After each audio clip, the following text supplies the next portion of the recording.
વિરમગામ ગુજરાત સહિત દેશ દુનિયાના આજના સમાચાર ટોપ ન્યૂઝ પર કરીએ નજર।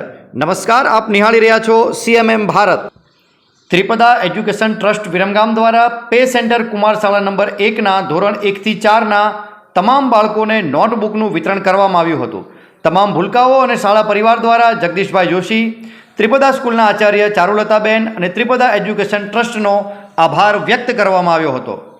1 જુલાઈથી 3 નવા ફોજદારી કાયદા, ભારતીય ન્યાય સંહિતા, ભારતીય નાગરિક સંહિતા અને ભારતીય પુરાવા અધિનિયમ સમગ્ર દેશમાં અમલમાં આવશે।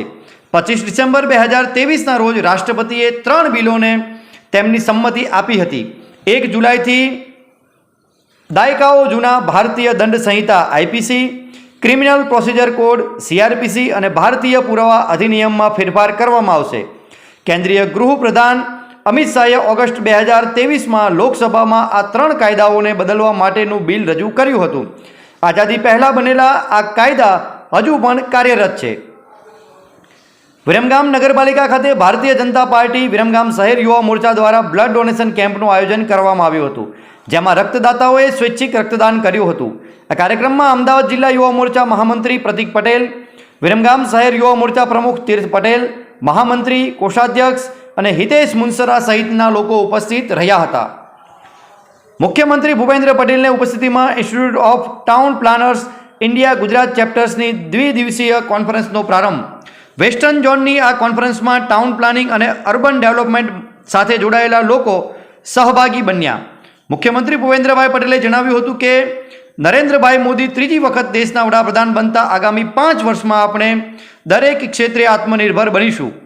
અર્બન ફોરેસ્ટ, ગ્રીન કવરેજ તથા રિસાયકલિંગ થકી શહેરને હજુ પણ વધુ લિવેબલ અને લવેબલ બનાવી સસ્ટેનેબલ ડેવલપમેન્ટનો ધ્યેય પાર પાડીએ। ભારતે US સ્ટેટ ડિપાર્ટમેન્ટમાં રિલિજિયસ ફ્રીડમ 2023 રિપોર્ટને અત્યંત પક્ષપાતી ગણાવી ફગાવી દીધો છે। ભારતે કહ્યું છે કે આ રિપોર્ટ ભારતના સામાજિક માળખાની યોગ્ય સમજનો અભાવ દર્શાવે છે। બુધવારે જારી કરાયેલા US રિપોર્ટમાં કહેવામાં આવ્યું છે કે ભારતમાં અપ્રિય ભાષણ, ધર્માંતરણ વિરોધી કાયદા, ઘરો અને લઘુમતી લોકોના પૂજા સ્થાનો તોડવાના બનાવોમાં ચિંતાજનક વધારો થયો છે। હવે વિદેશ મંત્રાલયે અમેરિકન રિપોર્ટ પર સખત ઠપકો આપ્યો છે। વિદેશ મંત્રાલયના પ્રવક્તા રણધીર જયસ્વાલે કહ્યું છે કે અમે US સ્ટેટ ડિપાર્ટમેન્ટના 2023ના આંતરરાષ્ટ્રીય ધર્મ સ્વાતંત્ર્ય રિપોર્ટની નોંધ લીધી છે।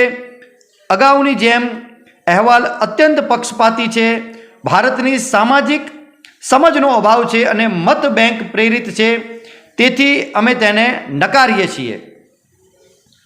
પ્રદેશ ભાજપ અધ્યક્ષ CR પાટીલના અનુગામી કોણ બનશે તેના પરથી પડદો ટૂંક સમયમાં ઉઠે તેવી સંભાવનાઓ છે। પ્રદેશ ભાજપની કારોબારી બેઠક મળવાની છે, જેમાં પ્રદેશ ભાજપના નવા અધ્યક્ષ માટે પ્રસ્તાવ રજૂ કરવામાં આવે તેવી સંભાવનાઓ છે।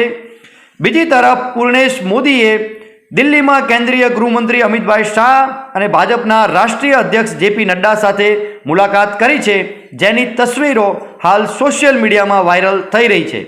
આ તસવીરો પરથી રાજકારણ સાથે જોડાયેલા વિશેષજ્ઞો મોટી ધારણાઓ લગાવી રહ્યા છે। પૂર્ણેશ મોદીનું ભાજપમાં કદ વધી શકે છે, એટલે કે પૂર્ણેશ મોદીને રાષ્ટ્રીય સંગઠનમાં લઈ જવાશે કે પછી પ્રદેશ પ્રમુખ બનાવાશે તેવી ચર્ચાઓ જાગી છે। પૂર્ણેશ મોદીની કેન્દ્રીય મોવડી મંડળ સાથે યોજાયેલી આ બેઠક ગુજરાતના રાજકારણ માટે અત્યંત સૂચક માનવામાં આવી રહી છે। પાર્ટ ટાઈમ કર્મચારીને ઝટકો, હાઈકોર્ટે કહ્યું સરકારના કાયમી કર્મચારીઓની જેમ કામ વેતન ન મળી શકે। ગુજરાત હાઈકોર્ટે એક અગત્યના ચુકાદા મારફતે જણાવ્યું છે કે પાર્ટ ટાઈમર્સ કર્મચારીઓને રેગ્યુલાઇઝ એટલે કે કાયમી કરી શકાય નહીં। આ ઉપરાંત વર્ગ 4માં તેઓને કાયમી નિમણૂક આપવા અંગે તેમજ કાયમી નિયુક્તિ કરવા અંગેનો હુકમ કરી શકાય નહીં।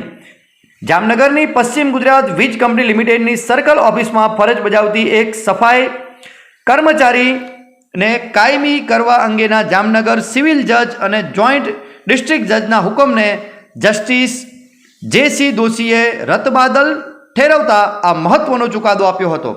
જસ્ટિસ JC દોશીએ સુપ્રીમ કોર્ટના સંબંધિત ચુકાદાને અને ગુજરાત હાઈકોર્ટની ખંડપીઠના ચુકાદાને ટાંકતા જણાવ્યું હતું કે સફાઈ કર્મચારીને કાયમી કરવા અંગેના ટ્રાયલ કોર્ટના અને તે હુકમને બહાલ રાખતા એપેલેટ કોર્ટના ચુકાદા ખામીયુક્ત હોય તે રદબાતલ થવા પાત્ર ઠરે છે.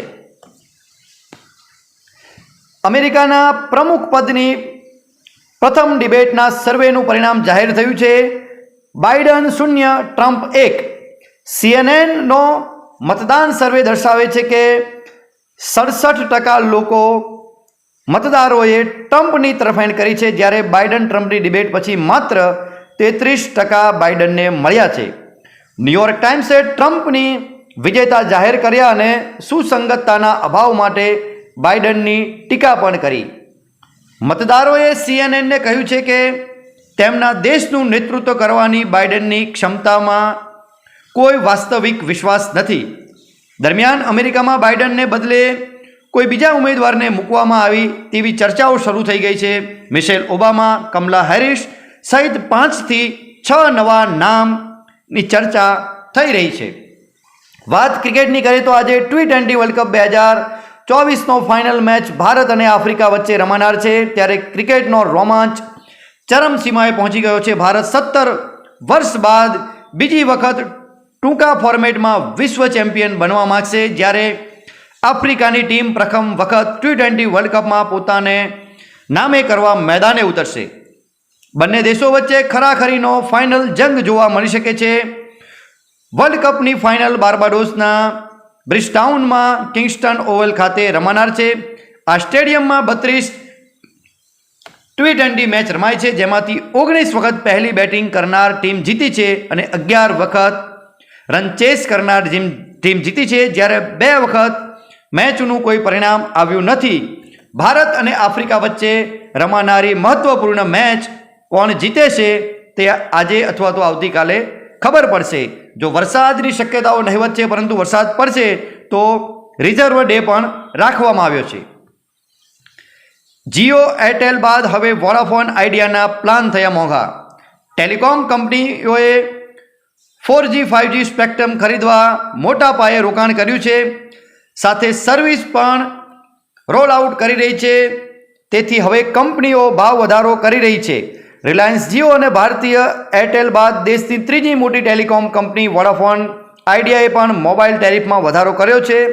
સર્વિસ પ્રોવાઈડરે પ્રીપેડ અને પોસ્ટપેડ બંને મોબાઈલ ટેરિફમાં 10 થી 21% સુધીનો વધારો કર્યો છે.